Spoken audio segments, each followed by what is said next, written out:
What is up, everybody? Welcome back to the Debbie Royale. Today, we're talking dynasty buys and specifically running backs. I know it's not a vogue thing to talk about running backs being buys, but I thought, what the hell? Let's get into four kind of veteran, different guys in different tiers that you could maybe be out there actively buying and really looking at it from a contender perspective, right? Like, hey, who are some guys out there that you think you can add that really gets you over the hump, or someone that's worth the risk, right? So let's get in the first one. You saw it on the thumbnail.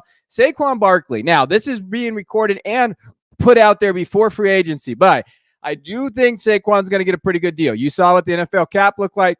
They raised the ceiling. You like that. I think for Barkley's perspective, a team is going to be out there looking at his talent saying, hey, we can go get this guy, right? The Cowboys is a good example of that. I really think that the Cowboys would be a great fit for him. So Saquon is sitting there. You look at his dynasty value there, according to Fantasy Calc, it is increasing a little bit, but there's still a buy opportunity for him. You know, the big number to me was that target, 60 targets last year, obviously in a bad offense, didn't really able to elevate himself, but he could still be in the next 2 years a very, very solid running back one in Dynasty, right? We don't predict injuries here on the channel. You can't do that.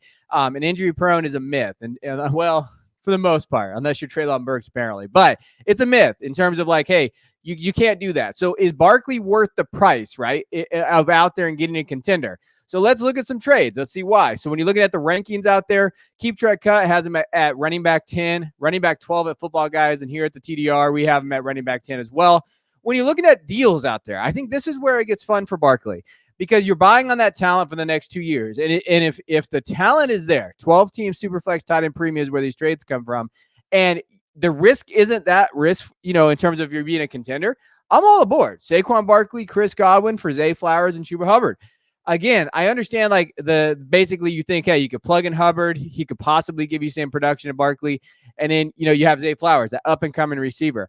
But hey, Godwin is only, you know, when you're looking at his age, 26, 27 in that range, he can still give you 2 very solid years of production there. Saquon, though, could give you running back 1 numbers. Hubbard's not doing that on a consistent basis. If he's healthy, we've seen Barkley challenge CMC. We've seen that before when he's healthy, right? Now, if he goes to a spot where he's the running back 1 and you're excited about the volume he's going to get in a better offense, he's going to pick the right team. I think Barkley's going to find that team in free agency that he really want to kind of get, you know, build around him and that offense, and he's a smash. Now, you have to buy before that, though, right? There's so many question marks where he's going to go.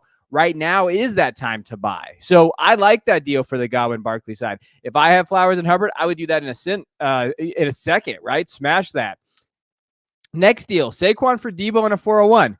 This is one of those weird areas where buying a receiver like Debo is not what I want to do. If I could pivot off of Debo for Barkley, I would do that.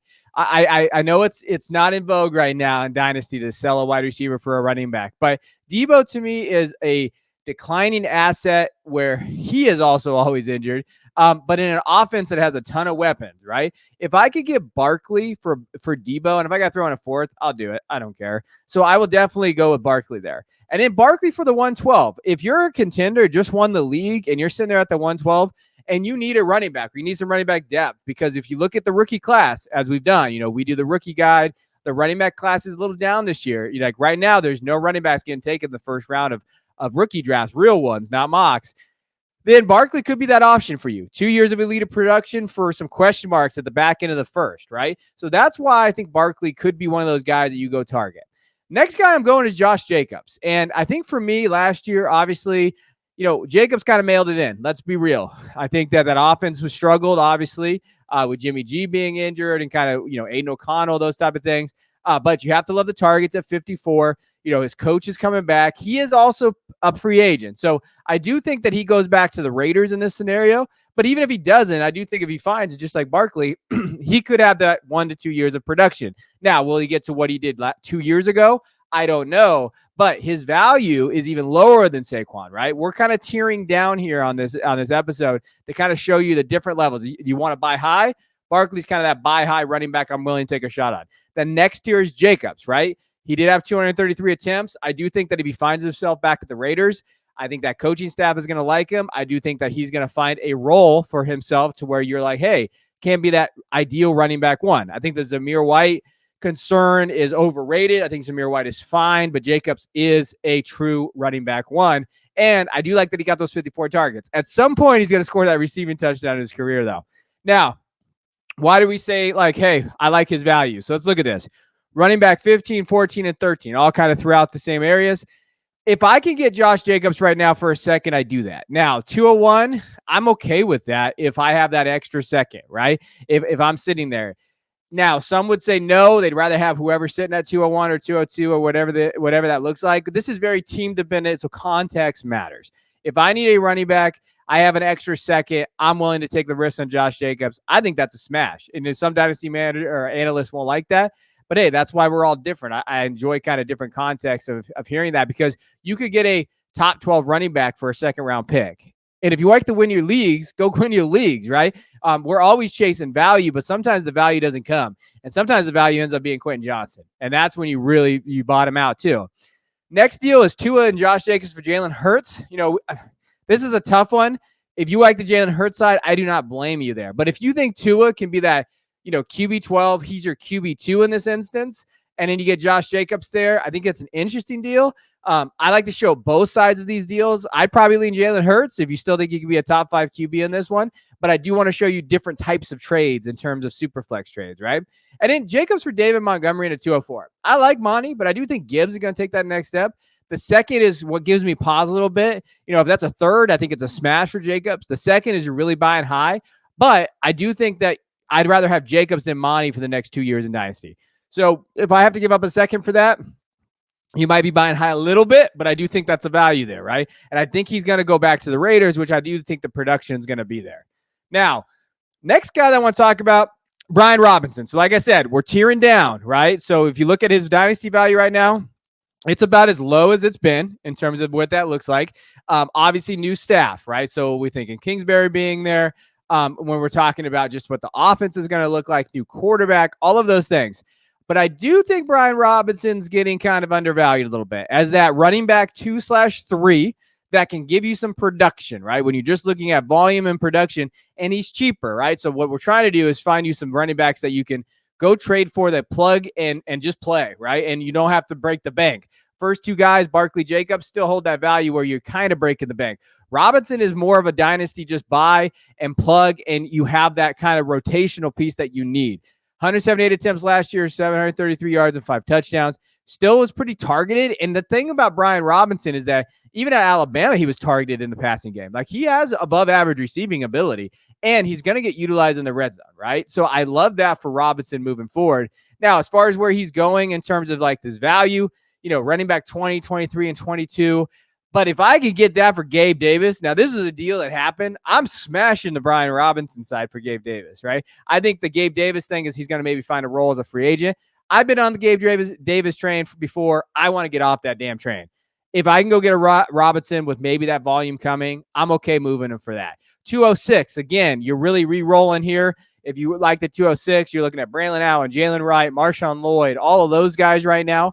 If you think Brian Robinson is a more solid production, you've seen what he's been able to do on the football field, that's the way I would lean. And in Robinson for Shakir in the 303, I still think it's Robinson, right? Like, when we think of running backs and we think of wide receivers, there are so many wide receivers in those tiers and so many good wide receivers coming this year, next year, right? There's Shakirs all over the place. And the 303 to me is a throw in. I don't mind that. Brian Robinson, we know what he is. Go get that volume and go get that value. I'm really on that train there. I think that he could have a pretty big year this year. I think Gibson is leaving. I think that we could see maybe him utilized more in the passing game, which is exciting because I do think that he could get more targets. So I think that in half PPR and standard, Robinson's been a target, but I think he's got PPR upside. I think he does have some sneaky PPR upside there that you would like to have. Now, last guy, Aaron Jones, right? Now, I know our Aaron Jones people that had him on their team last year, you're a little upset. Like, you're like, hey, this guy screwed me last year because, we just didn't see the production, right? Only 656 yards, wasn't really there, didn't look great. But the thing about Aaron Jones is that when he is healthy, he is legitimately one of the best running backs in football, right? We saw that in the playoffs. We saw it kind of down the stretch too. Carolina, Minnesota, Chicago. When you're looking at his points per game, he was a running back 1 those last 3 weeks there. Just didn't score any touchdowns, but had the usage there. That's Aaron Jones, and he is the cheapest of these guys. So when we're looking at where he's getting ranked right now, 29 to 31 in that range. And if you're really looking for a bargain bin guy, right? And I know he's 29, going to be 30, those type of things. He is cheap, 206. Ramondre Stevenson, Aaron Jones. I tend to like the Aaron Jones. Remember, we're looking at this from a contender mindset. If you're looking for a running back who of his talent, when he's healthy on the field, and when he can do that and put up top 20 numbers from the running back position, Aaron Jones is pretty cheap right now. Aaron Jones and Brandon Cooks for Nick Chubb. Now, I am a Chubb guy. I love Nick Chubb. I don't love that injury. I hate it, and I don't know if he's coming back off of it. He's not going to do anything for you as a contender, right? So if you're looking at it from that perspective, I would take the Aaron Jones side of that really well. I think A.J. Dillon's going to be moving on. They might grab somebody in the draft, but that's more of going to just be a guy that they can kind of fill for Jones. I think Jones is in line for a ton of usage next year. So from a dynasty perspective, I don't mind buying Aaron Jones. I think his value is pretty much built in. I think that's the other thing to think of when we think of value. Most people think Green Bay is going to go out there and get a running back in the draft. Most people think maybe they add a kind of a free agent. I think that's already built into his price, right? I think that's why he is at running back 31 at Football Guys, because most already assume that, right? So I don't see him getting his value changing too much from this point on. So these are the type of guys that go buy, right? So that's the other thing I was going to mention too when we talk about buys and sells and all that kind of stuff. A lot of the stuff's already built in, right? The T. Higgins nonsense from like, oh, he's going to be a wide receiver one somewhere else. A lot of us, including us at Football Guys and here at this site, we were talking like he's going to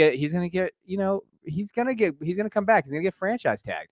That was already built in, right? These prices, these values for a lot of these veterans are already built in. Saquon's getting valued at 112 because they expect him to go somewhere else where he's going to have that role. There might be a small dip in his value if he doesn't get that role somewhere else, but not too much to where you're begging for that pick back, right? So these are guys all that I think their value is fair. I think if you go out there and target them based on the running back position being devalued in Dynasty, they can really put you over the top next year for your contender. So as always, appreciate you guys. Check out the Patreon. I'm going to drop a Patreon video here, just kind of talk to you guys about what we offer there, especially because, hey, if you like Devy Dynasty, we have combined rankings. We're dropping, 2024 podcast talking about these prospects, Jay Stein, Jeremy doing those things really good. And then I'm jumping in there as well. So appreciate you guys. We'll check you guys next time.